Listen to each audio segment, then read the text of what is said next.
மதுரை உயர்நீதிமன்ற நீதிபதி ஜஸ்டிஸ் சுவாமிநாதனுக்கு எதிராக பதவி நீக்கம் தீர்மானம் கொண்டு வர வலியுறுத்தி மக்களவை சபாநாயகரிடம் இந்தியா கூட்டணியின் சார்பில் பதவி நீக்க தீர்மான நோட்டீஸ் வழங்கப்பட்டிருக்கிறது.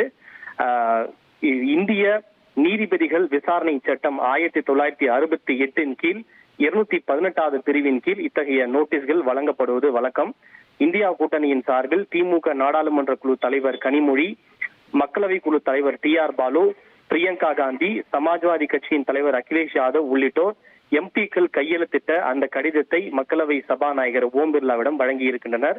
குறிப்பாக கடந்த வாரம் திருப்பரங்குன்றம் மலையில் இருக்கக்கூடிய தீப தூணில் தீபம் ஏற்ற வேண்டும் என தொடரப்பட்ட வழக்கில் மதுரை உயர்நீதிமன்ற நீதிபதி ஜஸ்டிஸ் சுவாமிநாதன் தீபம் ஏற்ற வேண்டும் என உத்தரவு பிறப்பித்திருந்தார்.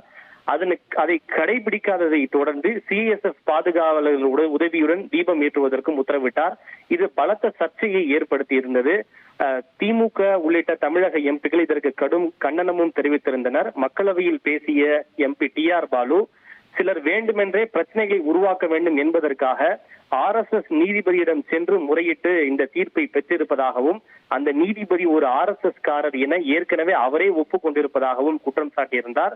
இந்த நிலையில் தான் அவருக்கு எதிராக இந்த பதவி நீக்கம் செய்வது தொடர்பான இந்த நோட்டீஸ் கொண்டு வரப்பட்டிருக்கின்றது. பொதுவாக ஒரு நீதிபதிக்கு எதிராக பதவி நீக்கம் செய்வது தொடர்பான நோட்டீஸ் அளிக்க வேண்டும் என்றால் மக்களவையாக இருந்தால் 100 எம்பிக்களுடைய கையெழுத்தும், மாநிலங்களவையாக இருந்தால் 50 எம்பிக்களுடைய கையெழுத்தும் தேவை. அந்த அடிப்படையில் மக்களவையை சேர்ந்த இந்தியா கூட்டணியின் 100 எம்பிக்கள் கையெழுத்திட்ட இந்த நோட்டீஸ் சபாநாயகரிடம் வழங்கப்பட்டிருக்கிறது.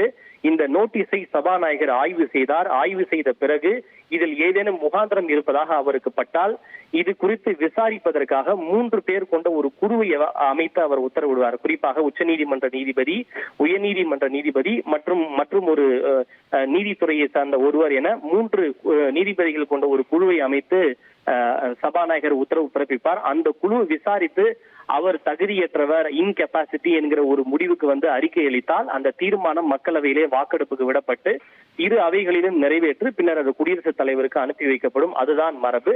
ஆனால் தற்போது இந்த ஜஸ்டிஸ் சுவாமிநாதன் தொடர்ந்து உள்நோக்கத்தோடு செயல்படுகிறார் என்ற குற்றச்சாட்டுகளை முன்வைத்துதான் அவருக்கு எதிராக இந்த பதவி நீக்கம் செய்வது தொடர்பான இந்த நோட்டீஸ் என்பது வழங்கப்பட்டிருக்கிறது.